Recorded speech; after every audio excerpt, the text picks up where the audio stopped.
ಎಲ್ಲರಿಗೂ ನಮಸ್ಕಾರ. ಈಸಿ ರೆಸಿಪೀಸ್ಗೆ ಸ್ವಾಗತ. ಇವತ್ತು ನಾವು ಸಿಂಪಲ್ಲಾಗಿ ಮಟನ್ ಬಿರಿಯಾನಿ ಹೇಗೆ ಮಾಡೋದು ಅಂತ ನೋಡೋಣ. ಇಲ್ಲಿ ಅರ್ಧ kg ಮಟನ್ನ ನಾನು ಕ್ಲೀನಾಗಿ ತೊಳೆದಿಟ್ಕೊಂಡಿದ್ದೀನಿ.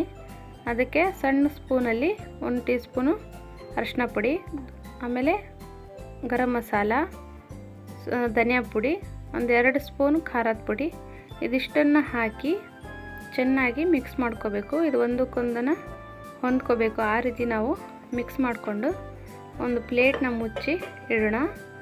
ನೆಕ್ಸ್ಟ್ ನಾವು ಮಿಕ್ಸಿ ಜಾರ್ಗೆ 1-2 ಗಡ್ಡೆ ಬೆಳ್ಳುಳ್ಳಿ ಹಾಕೋತಾ ಇದ್ದೀನಿ. ಒಂದು 3-4 ಹಸಿಮೆಣಸಿನ್ಕಾಯಿನ ಹಾಕೋತಾ ಇದ್ದೀನಿ. ಒಂದು 10 ಕಾಳಷ್ಟು ಮೆಣಸು, ಒಂದು 4-5 ಲವಂಗ, ನಂತರ ಒಂದು ಸ್ವಲ್ಪ ಶುಂಠಿನ ಹಾಕೋತಾ ಇದ್ದೀನಿ. ನಂತರ ಒಂದು ಸ್ವಲ್ಪ ಕೊತ್ತಂಬರಿ ಸೊಪ್ಪು ಹಾಕೋತಾ ಇದ್ದೀನಿ. 1-2 ಟೊಮೆಟೊ ಹಣ್ಣು ಈ ರೀತಿ ಕಟ್ ಮಾಡಿ ಹಾಕೋತಾ ಇದ್ದೀನಿ. ನೋಡಿ, ಒಲೆ ಮೇಲೆ ಒಂದು ಕುಕ್ಕರ್ ಇಟ್ಕೊಂಡಿದ್ದೀನಿ. ಅದಕ್ಕೆ ಸ್ವಲ್ಪ ಎಣ್ಣೆನ ಸೇರಿಸ್ಕೊತಾ ಇದ್ದೀನಿ. ಎಣ್ಣೆ ಬಿಸಿ ಆಗ್ತಿರ್ಬೇಕಾದ್ರೇ ಒಂದು ಸ್ವಲ್ಪ ತುಪ್ಪನ ಸೇರಿಸ್ಕೊತಾ ಇದ್ದೀನಿ.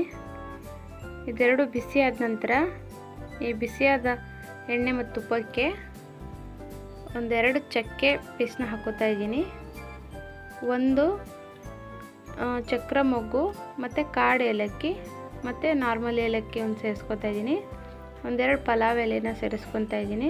1 ಸ್ಪೂನ್ ಶಾಯಿ ಜೀರಿಗೆ, ಒಂದು ಅರ್ಧ ಸ್ಪೂನ್ ಸೋಂಪನ್ನ ಸೇರಿಸ್ಕೊತಾ ಇದ್ದೀನಿ. ಈರುಳ್ಳಿನ ಕಟ್ ಮಾಡಿ ಇಟ್ಕೊಂಡಿರೋದನ್ನ ಹಾಕೋತಾ ಇದ್ದೀನಿ. ನೋಡಿ, ಒಂದು ಸ್ವಲ್ಪ 1-2-3 ಸಲ ಇದೇ ರೀತಿ ಚೆನ್ನಾಗಿ ಮಿಕ್ಸ್ ಮಾಡ್ಕೊಳ್ಳೋಣ. ಇದೆಲ್ಲ ಚೆನ್ನಾಗಿ ಹುರಿದಿದ ನಂತರ ನಾವು ಇದಕ್ಕೆ ಒಂದು ಸ್ವಲ್ಪ ಕೊತ್ತಂಬರಿ ಸೊಪ್ಪನ್ನ ಸೇರಿಸ್ಕೊತಾ ಇದ್ದೀನಿ. ಮುಂಚೆನೇ ಹಾಕಿದ್ರೆ ಫ್ಲೇವರ್ ಚೆನ್ನಾಗಿರುತ್ತೆ. ಹಾಗಾಗಿ ಒಂದು ಸ್ವಲ್ಪ ಕೊತ್ತಂಬರಿ ಸೊಪ್ಪು ಸೇರಿಸ್ಕೊಂಡು ಚೆನ್ನಾಗಿ ಮಿಕ್ಸ್ ಮಾಡ್ಕೊಳ್ಳೋಣ. ನಂತರ ಇದಕ್ಕೆ ಮಟನ್ನ ಏನು ಎಲ್ಲ ಮಸಾಲೆ ಮಿಕ್ಸ್ ಮಾಡಿ ಇಟ್ಕೊಂಡಿದ್ನಲ್ಲ ಅದನ್ನು ಸೇರಿಸ್ಕೊತಾ ಇದ್ದೀನಿ. 1-2 ಸಲ ಚೆನ್ನಾಗಿ ಕೈ ಆಡಿಸಿ ಮಿಕ್ಸ್ ಮಾಡ್ಕೊಳ್ಳೋಣ. ನೋಡಿ, ಈಗ ಇದಕ್ಕೆ ರುಬ್ಬಿರೋಂತಹ ಮಿಶ್ರಣನ ಹಾಕೋಣ, ಮಸಾಲೆನ ಹಾಕೋಣ.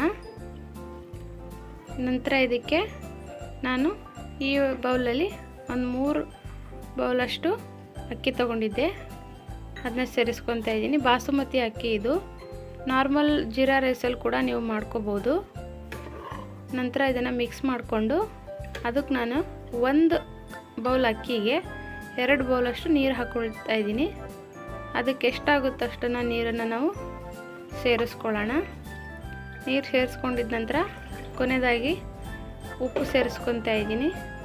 ಉಪ್ಪು ಸೇರಿಸ್ಕೊಂಡು ಚೆನ್ನಾಗಿ ಮಿಕ್ಸ್ ಮಾಡ್ಕೊಳ್ಳೋಣ. ಇದನ್ನು ನೋಡಿ, ಈ ರೀತಿ ಚೆನ್ನಾಗಿ ಮಿಕ್ಸ್ ಮಾಡಿಕೊಂಡು ಆದ ನಂತರ ನಾವು ಇದಕ್ಕೆ ನಾವು ಕುಕ್ಕರ್ ಮುಚ್ಚಳನ ಮುಚ್ಚಿ ಒಂದು ವಿಷಲ್ ಹಾಕೋಣ. ಒಂದು 3 ವಿಷಲ್ ಕೂಗಿಸ್ಕೊಂಡ್ರೆ ಸಾಕು. ನೋಡಿ, ಈಗ ತೆಗಿತಾ ಇದ್ದೀನಿ. ನೋಡಿ, ಬಿಸಿ ಬಿಸಿಯಾದ ಮಟನ್ ಬಿರಿಯಾನಿ ರೆಡಿಯಾಗಿದೆ. ತುಂಬ ಈಸಿ, ನೀವು ಕೂಡ ಮಾಡ್ಕೊಳ್ಳಿ. ಜಾಸ್ತಿ ಮಸಾಲೆ ಹಾಕ್ಕೊಂಡ್ರೆ ಅಷ್ಟು ಚೆನ್ನಾಗಿರಲ್ಲ. ಈ ರೀತಿ ಸಿಂಪಲ್ಲಾಗಿ ನೀವು ಕೂಡ ಮಾಡಿ ನೋಡಿ, ತುಂಬ ಟೇಸ್ಟಿಯಾಗಿರುತ್ತೆ. ನೋಡಿ, ಮಟನ್ ಬಿರಿಯಾನಿ ರೆಡಿಯಾಗಿದೆ. ಈ ರೆಸಿಪಿ ನಿಮಗೆ ಇಷ್ಟ ಆದರೆ ಲೈಕ್ ಮಾಡಿ, ಸಬ್ಸ್ಕ್ರೈಬ್ ಮಾಡಿ, ಬೆಲ್ ಐಕಾನ್ ಒತ್ತಿ ಸಪೋರ್ಟ್ ಮಾಡಿ. Thank you.